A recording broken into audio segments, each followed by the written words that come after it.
Welcome to another episode of 50 Shades of Shilamida with your hostess, Shilamida. I am super excited to be here with you today.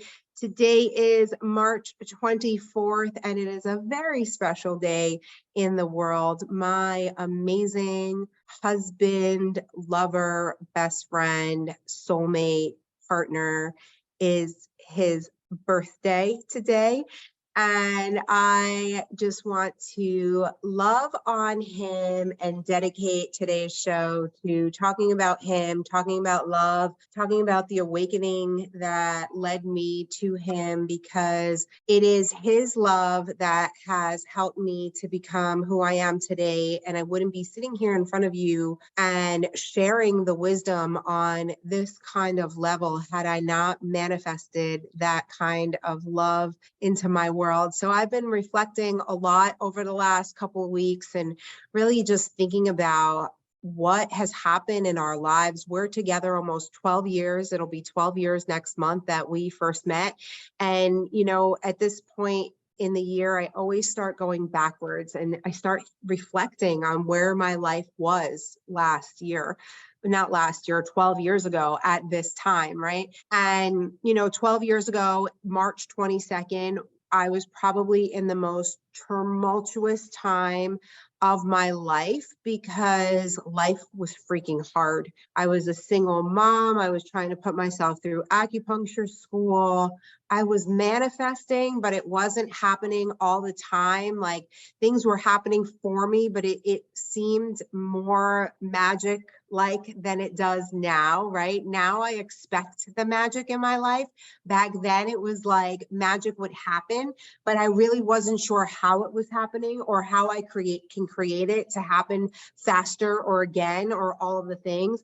So, I was very dependent on child support back then, and my ex used to pay me every 2 weeks. And so there were 2 months in the year that would have 5 weeks. And March was the month that year in 2011.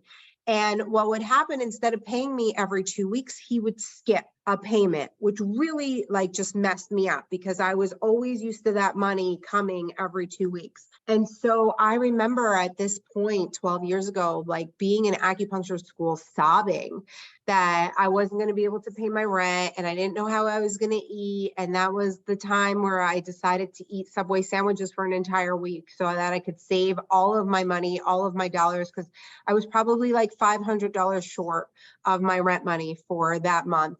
And I just remember how hard it was for me. And if I only knew that a month from now, my entire life was going to change, right? When I attracted Ben Lover into my life, he was a 47-year-old man.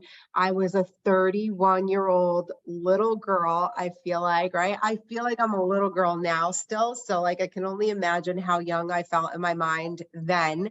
And had you told me at this point 12 years ago that I was going to meet a 47-year-old man next month who was going to sweep me off my feet and fall in love with me, I would not have even given him the time of day. So the fact that things happened the way that they did just goes to show that I was already working on my emotional intelligence. And I didn't know the words emotional intelligence and emotional mastery until much later in the game. And so what I can tell you now, for those of you that are listening, that is the biggest feat that you can concentrate on in this life is your emotional intelligence. Because I used to be a super reactive person, and I'm proud to say that I'm so much better now. I mean, I still have my reactive moments because I am an emotional projector. So, and I have the waves. For those of you that are, that understand human design, I have the multiple emotional waves. So when you see me in an emotional state of being, it's my normal state. So for me to be able to receive information and not to react right away, it actually takes a lot for that to happen for me. I have to work on that really hard because it is my normal state of being by my human design, by the makeup of who I am, that I am supposed to react to things, right? And it's the greatest gift of all time. The greatest gift of all time is to be able to receive information that I don't like and not have to react and respond to it. or for somebody to do something to me that I'm not happy with, to speak to me in a certain way, or to lie to me, or to whatever, right? Like a negative emotion. And for me to just be able to practice radical forgiveness in that moment and not make it into a big deal. Like I used to be the big deal queen. I used to be the revenge queen, right? Like you did something to me, I would have to do something back to you. If you weren't nice to me, I would have to not be nice to you. And now I just don't need to be like that anymore. And it's like the greatest gift of all time. And I have to tell you that it's in my relationship with Ben Lover that really was something that I was able to work on, because Ben taught me radical forgiveness, right? The first time he said the words, "I forgive you" to me, like I remember being so blown away, like, whoa. Like those words meant so much to me, right? Because people will say they're sorry and you kind of like shrug it off, like, okay, because like you're kind of forced to say you're sorry, right? Like as little kids, when we do something wrong, we're forced to say that we're sorry. We don't always mean it. We just say it because we're supposed to say it. And so you kind of grow up as an adult, and a lot of adults continue that same trajectory, right? Like they say that they're sorry, but they don't actually mean it. They just say it because they know that it's going to like move them through a situation faster. But when you actually say the words, "I'm sorry," and you receive, "I forgive you," and you're like, oh, okay, I love this, right? Like this is a really good feeling that you can actually forgive me. And the most important part of that journey was to be able to stand in front of the mirror and to tell myself, "I forgive you," and to actually like believe it, right? Like the whole forgiveness process is a process that leads us to true unconditional love. Because if you cannot forgive another human being for whatever they do, whether it's something that you've done in your life or not, the point being is that we have to have compassion for others, because we are not perfect, and we did not come here to be perfect. We actually came here to make mistakes. So in making mistakes, we know that we're going to hurt other people, even though we don't mean to hurt other people, right? Like there's a lot of people out there that are hurting you that are not intentionally hurting you. But when we live in victim mode, and which was me 100%, I used to live in victim mode. Everything was being done to me, not for me, right? And so when somebody would hurt me, it would be like, well, they meant to do that. That was vindictive. That was done on purpose, right? But that really wasn't the truth. And that's what we need to remember, is a lot of things are happening to us. We're getting hurt by people, but it's not intentional. They're not intentionally hurting us. It's just where we are from our state of trauma, from our state of awareness, from our state of being. We think that we're being hurt on purpose, but that's not actually the case. And so falling in love with Ben was one of the hardest things that I ever had to do, because Ben had a wife when we first met. And I was in this spiritual high, right? Like I had committed my life for 2.5 years prior to meeting him to becoming the best version of me. The more spirituality that I learned, the more I committed to living this life so that I would never have to come back for a correction. That's the way that I committed my life. I wanted to live my life so purely that I wouldn't have to come back and do it over again. And if I did have to come back and do it over again, that I wouldn't have to live a life of karma and regret. And so I got really good at reflection, right? Like I can go through my day and I can go through a conversation that I had with somebody, and I can realize like maybe I was wrong, or maybe I didn't say that properly, or maybe that was taken out of context, right? And I'm able to do the spiritual work around this stuff so that I have a clean slate. Like that's really the way that I live my life in order to have a clean slate. So here I meet a man who has a wife, and I'm in like this spiritual high, and I'm committing like an ultimate sin, right? Like one of the 10 commandments is like, thou shalt not practice adultery, or whatever the commandments are. I'm still not there in my Bible studies and all of my recent spiritual learning. But what I did find out, and for those of you who might believe or might not, in the book that I'm reading, Conversations with God, is that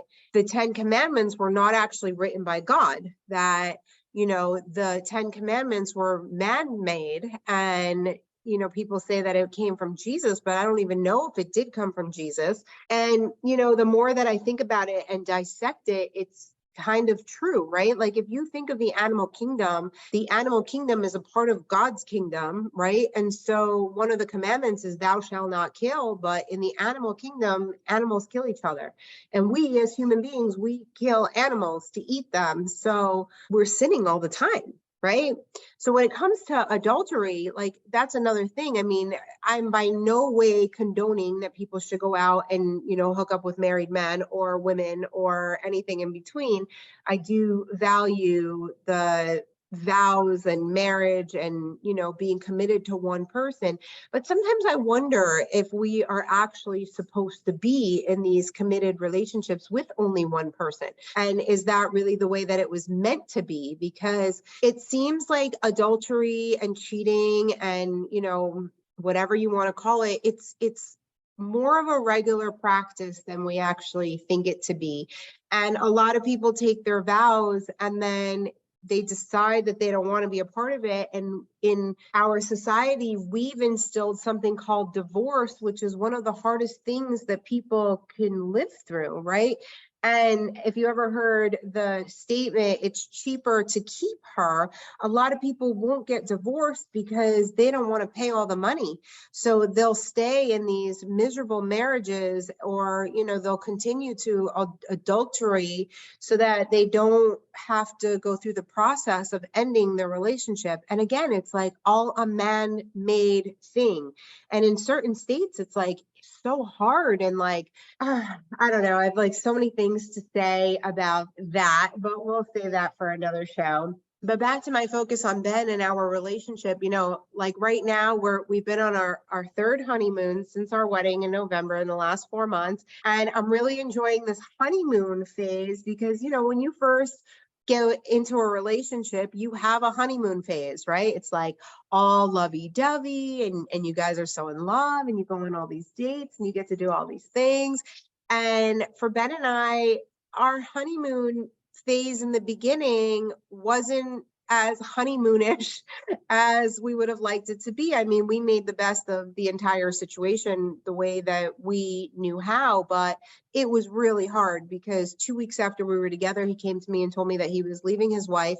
Within a month of us being together, she knew that I existed, and it turned into a Lifetime movie really quick.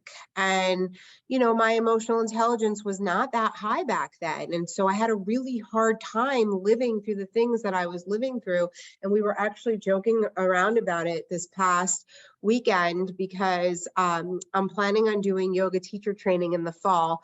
And the reason why I decided to do it in the fall is because the particular classes that I want to take are on Sundays. And in this house, we're big football fans. I say we, but it's not me. But in the beginning of our relationship, I so desperately wanted to go to all of the football games. I wanted to be a part of all of the things that Ben was doing. And I wasn't allowed to in the beginning because his kids were a part of that. And, like the ex-wife was still going to games. And so I was made to be left out, because of all of that.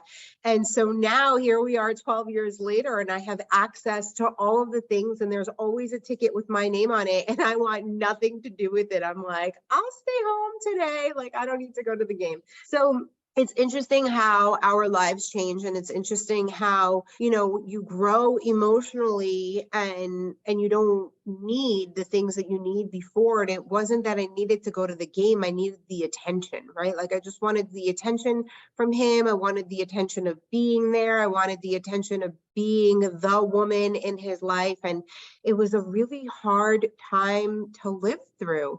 And, we are so in love. I have the best relationship of all time. Our love is so deep. But, what I really want people to know is that we work hard for this love. Like, it's not unicorns and rainbows all the time. Part of the reason why we travel so much is because when we travel, we remember, right? We remember how in love we are, because within a couple of days of being home, we go back to being strangers, and we go back to the busy lifestyles that we're living, and we go back to the children being first and business being first. And we get to a point where we start to not like each other. And, it's like the little things of living with another person, where Ben will take his laundry and throw them in on the floor next to the laundry basket, or, like leave little tissues all over the place, or like those little habits that just like drive you insane, right? So when you're watching my life and you're wondering like, this is not real, or this is not possible, or you get mad or you get triggered by the fact that we're so in love, just know that like we really work hard for this love. And we are approaching 12 years. And so now I'm thinking ahead to 14 years, because at 7 years, they call it the 7-year itch, right? Which I definitely went through at our 7-year marker, because our relationship was in such a tough place. Ben's divorce took 6.5 years. So at the 7-year marker, I was really in a tough place, because I thought that the second that divorce was going to be over, that he was going to propose to me and we were going to get married. And he had the diamond already picked out, like it was already in my house. And 7 years came and went, and there was no engagement, there was no proposal, and he was nowhere near getting married, which was understandable because of what he had just lived through. But again, that emotional intelligence of mine, I wanted to be married, and I wanted to be married yesterday, right?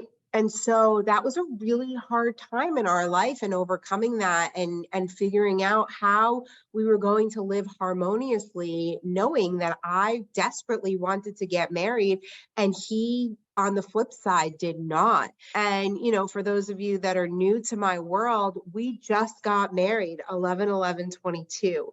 And so 7 years ago was 5 years ago. So you can only imagine 5 years of what that was like to live through. And I'm so glad that we waited, like now looking back in hindsight, the wedding could not have taken place at a more perfect time in our life.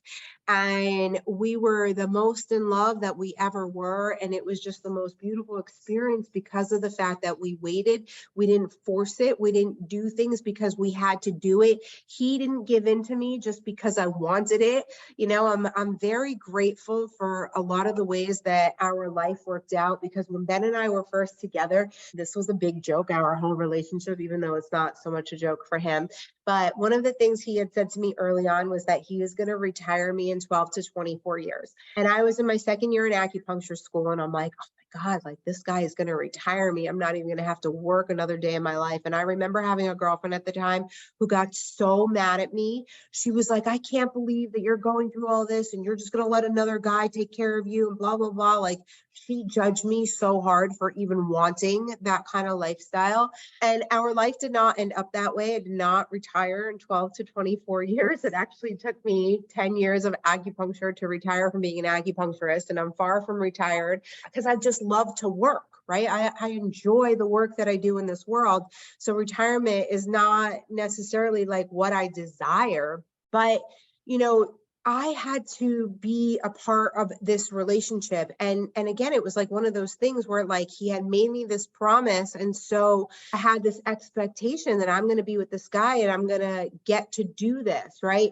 And so the expectation piece is something that I really had to work on throughout the years, right? Like I expected that when the divorce was going to happen, that we were going to get married right away.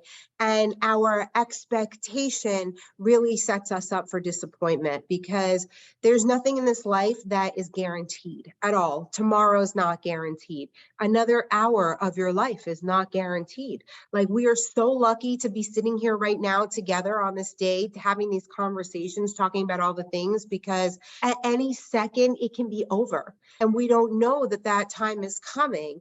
And we're not living life like on that trajectory of anything can change in a heartbeat. But at some point, in my life and in my emotional intelligence work, I realized like I'm just so grateful for this moment, right? I'm so grateful for this beautiful love, and I'm grateful for the beautiful family that we have. And like, why do I need to be married? Because society told me that I needed that, right? Like, I have this man who loves me so much. And my man in 2018 gifted me like 60 acres or more of land in Costa Rica. So it was like the commitment was there, right? Like, here he was giving me his worldly possessions, and we had already committed our love to each other.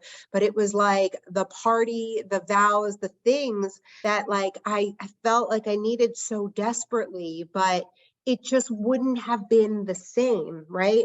And my life and my appreciation for life wouldn't have been the same had I retired within 12 to 24 months of us meeting. I needed to work all of those years, and I needed to do the work that I was doing in the world, because the work that I was doing as an acupuncturist and healing other people was actually healing myself. And so, we try to take the easy route out in life, and it definitely gets to be easy, but it doesn't get easy until you work on that emotional intelligence and that reaction and all of the things that come with it. So, on this birthday of the most incredible human being that I know, that I am so in love with, that I am so grateful for, that I just pray that the next time we come back, we do it faster and we find each other sooner and we're able to work through all the garbage quicker,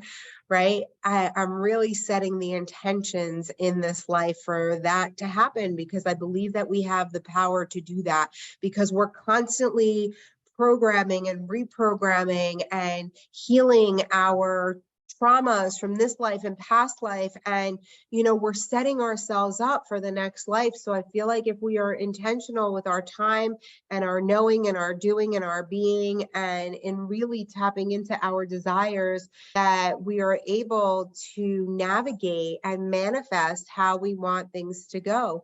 And I just know that Ben Lover and I have lived many, many lifetimes before. And I'm just so grateful that we met and that we were able to live through all the no's and the, this is never going to work. And, he's done this before and you're a gold digger, and all the ugly things that were said to us because people didn't know. And that's like my greatest lesson for you today out of the show is just do you. If it feels right and it feels good to you, you just have to go with it, right? Because society has made up a whole lot of rules and rights and wrongs and things that we're supposed to listen to. But just because society says so doesn't mean that it's right. And just because there's a religion that says so doesn't mean that that's right. You have to go with your inner knowing, and you have to be able to get through the shame and the guilt and just know that you're here to do things your way in order to make you happy, in order to discover the things that you desire. And I'm just so grateful for attracting the greatest love of all time and living this beautiful life that I get to live. And so for those of you that are listening, if you can help me wish the most incredible man of all time a happy, happy birthday. I thank you so much for watching the show, listening to the show. For those of you that are new to my world, welcome. You can find me all over social media by spelling my first name correctly. My website is www.shilamida.com. SHILAMIDA. I hang out on Instagram at 50 Shades of Shilamida, and also at goddess_of_gratitude is where I post reels every day. You can find me on Facebook and on Pinterest. I love to hear your comments and your thoughts. If you can hit the heart button on this show, I would really greatly appreciate it. If you can go put a rating on the show so other people know that you love it, that would make me so happy. Thank you so much for listening. As always, I hope that all of your dreams come true. I hope that you find peace in your heart and heaven on earth, because you deserve it no matter where you are in your life. I love you. I thank you, and I will see you again soon. Bye.